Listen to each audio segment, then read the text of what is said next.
अस्सलाम वालेकुम, welcome to my channel. मेरा नाम डॉक्टर हिरा अलवी है। मैं एक कंसल्टेंट प्लास्टिक सर्जन हूं और लाहौर में प्रैक्टिस करती हूं। आज हम कुछ कॉमनली आस्क्ड क्वेश्चंस डिस्कस करेंगे रिगार्डिंग ब्रेस्ट ऑगमेंटेशन। अब ब्रेस्ट ऑगमेंटेशन एक ऐसा प्रोसीजर होता है जिसमें ब्रेस्ट के साइज़ को इन्हांस किया जाता है या इंक्रीज़ किया जाता है, either through the silicon implants या फिर विद द फैट ट्रांसफ़र। सो उससे रिलेटेड लोगों के बहुत से क्वेरीज़ होती हैं, जो कि उनमें से कुछ ऐसी क्वेरीज़ हैं जो कि आज मैं डिस्कस करूँगी। एंड आई बिलीव कि अगर आप लोगों में से किसी का ऐसा कोई क्वेश्चन है तो आज उसका आंसर आपको मिल जाएगा। So let's jump into the video. The first question that a lot of patients ask is कि क्या ये स्कारलेस होगा, हमें कोई स्कार तो नहीं मिलेगा। तो द आंसर इज़ कि जब भी ब्रेस्ट ऑगमेंटेशन की जाती है तो ऑब्वियसली किसी ना किसी इंसिजन के थ्रू ही हमें वो ब्रेस्ट इम्प्लांट अंदर रखना पड़ता है। तो वो इंसिजन हम आमतौर पर उस जगह पर देते हैं जहाँ पे आपकी ब्रेस्ट का लोअर फोल्ड बन रहा होता है। सो वो इंसिजन तकरीबन 4 से 5 सेंटीमीटर का होता है, काफ़ी छोटा होता है, लेकिन ऑब्वियसली वो इंसिजन देना पड़ता है। और जब वो इम्प्लांट अंदर चला जाता है तो उसके वेट की वजह से मोस्ट ऑफ द टाइम्स वो जो स्कार है वो बाद में हाइड हो जाता है। फिर हम आपको स्कार थेरेपीज एडवाइस करते हैं जिसकी वजह से स्कार अच्छा बनता है, बट ये सोचना कि स्कार नहीं बनेगा, ऐसा पॉसिबल नहीं होता है। The second commonly asked question is कि क्या हम ब्रेस्ट ऑगमेंटेशन के बाद ब्रेस्ट फीड करा सकते हैं या नहीं करा सकते हैं। So according to the studies breast augmentation बिल्कुल भी ब्रेस्ट फीडिंग को कॉम्प्रोमाइज़ नहीं करती है एंड आप बहुत ईजिली उसके बाद ब्रेस्ट फीड करा सकते हैं। थर्ड कॉमन क्वेश्चन इज़ कि क्या वो अननेचुरल लगते हैं या अननेचुरल फील करते हैं। तो द आंसर इज़ नो। जब भी ब्रेस्ट इम्प्लांट्स किए जाते हैं एंड गुड क्वालिटी इम्प्लांट्स किए जाते हैं तो वो कभी भी अननेचुरल भी नहीं लगते हैं एंड अननेचुरल फील भी नहीं आती है। However there are certain complications जो कि कुछ प्रोसीजर्स के बाद हो सकती हैं, जिसमें से एक को हम कैप्सूलर कंट्रैक्चर बोलते हैं, जो कि फिर मैं किसी वीडियो में डिस्कस करूँगी। उसके अंदर in case of a complication sometimes implant hard हो जाता है, वरना otherwise breast implants feel very very natural and you can not tell the difference between a normal breast that is not augmented and the one which has a breast implant in it. So ये बहुत natural लगता है। Fourth question is कि क्या breast implants are for life. तो breast implants for life तो नहीं होते हैं, but at least they are good for 10 years unless there is a complication which is very rare.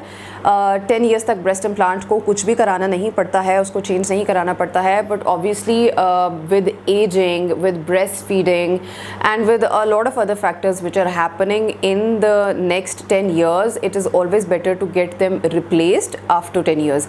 सो 10 साल के बाद आपको डेफिनेटली अपने प्लास्टिक सर्जन से फिर से कंसल्ट करना चाहिए है और आपको उनसे पूछना चाहिए है कि क्या अब हमें ब्रेस्ट इम्प्लांट को रिप्लेस कराने की ज़रूरत है या नहीं है, and most of the times उसको रिप्लेस कराने की ज़रूरत पड़ जाती है। फिफ्थ थिंग इज़ कि लोगों को ये कंसर्न होता है कि ब्रेस्ट इम्प्लांट एक बाहर से सिलिकॉन की एक चीज़ that is a foreign body वो आपकी बॉडी के अंदर डाली जा रही है, तो क्या बॉडी उसके अगेंस्ट रिएक्ट नहीं करेगी। सो जब हम उसको डालते हैं तो उसके इर्द गिर्द एक ऐसा नेचुरल प्रोसेस होता है जिसको हम कहते हैं कि उसके इर्द गिर्द एक कैप्सूल बन जाता है। सो व्हाट हैपेंस इज़ कि जब उसको डाला जाता है बॉडी के अंदर तो वो अपने इर्द गिर्द एक हॉल सा बना लेती है और वो उसके अंदर स्टे करते हैं।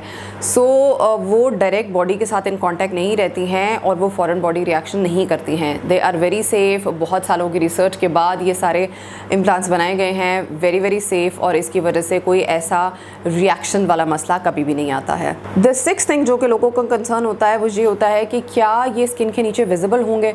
सो जब बहुत अच्छी तरह से सर्जरी की जाती है, इम्प्लांट को प्लेस किया जाता है, तो ये विजिबल नहीं होता है। हाउएवर समटाइम्स ऐसा पॉसिबल हो सकता है कि इम्प्लांट करवाने के बाद अगर आपके बहुत ज़्यादा वेट फ्लक्चुएशंस हैं, वेट ज़्यादा हो रहा है या बहुत ज़्यादा कम हो रहा है, तो समटाइम्स ऐसा होता है कि वो इम्प्लांट का कोई ना कोई एज विजिबल हो सकता है। सो उसका जो ट्रीटमेंट होता है दैट इज़ सिंपली, अगर आप उसको इम्प्लांट को रिमूव नहीं कराना चाहते हैं या अगर आप दोबारा से एक सर्जरी नहीं कराना चाहते हैं, तो जहाँ पे वो एज विजिबल होता है वहाँ पे हम थोड़ा सा फ़ैट ट्रांसफ़र कर देते हैं। फ़ैट आपकी बॉडी के किसी और हिस्से से ली जाती है और उसको ब्रेस्ट में इंजेक्ट कर देते हैं, तो वो एक नेचुरल अपीयरेंस भी दे देती है, और अगर वहाँ पे कहीं पर उसका कोई साइड विजिबल होती है तो वो भी हाइड हो जाती है। सो इट्स नॉट समथिंग जो कि ट्रीट नहीं हो सकती है या कोई ऐसी कॉम्प्लिकेशन नहीं होती है ये कि आपको उसके लिए दोबारा से इम्प्लांट ही कराना पड़ता है।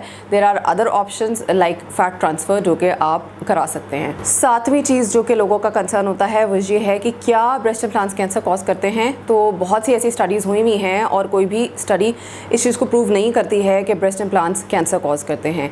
सो they are safe, they are not itself a cause of cancer. लेकिन अगर किसी के अंदर फैमिली हिस्ट्री है ब्रेस्ट कैंसर की and they were destined to develop a breast cancer, तो उनके अंदर there could be a chance, लेकिन वो ब्रेस्ट इम्प्लांट की वजह से बिल्कुल नहीं होता है। 8th कॉमनली आस्क्ड क्वेश्चन है कि क्या हम ब्रेस्ट इम्प्लांट अपनी मर्जी के साइज़ का डलवा सकते हैं? तो the answer is yes and no.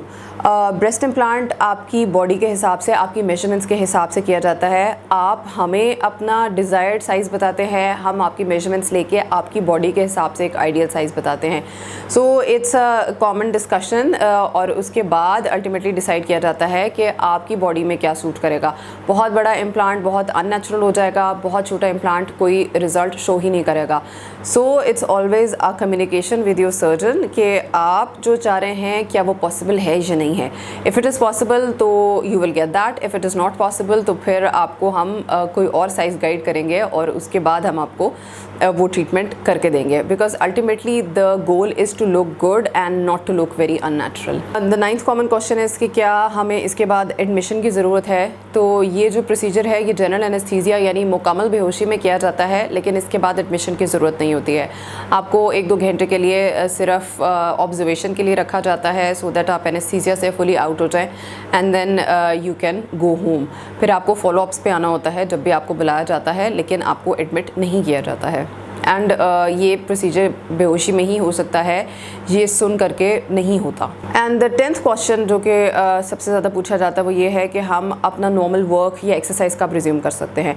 So normal work जो है वो आप 3 डेज़ में रिज्यूम कर सकते हैं, जिसमें बहुत ज़्यादा झुकना नहीं है और बहुत ज़्यादा ब्रिस्क मूवमेंट्स नहीं करनी है और 5-6 किलो से ज़्यादा वेट नहीं उठाना है। वो आप डेफिनेटली स्टार्ट कर सकते हैं।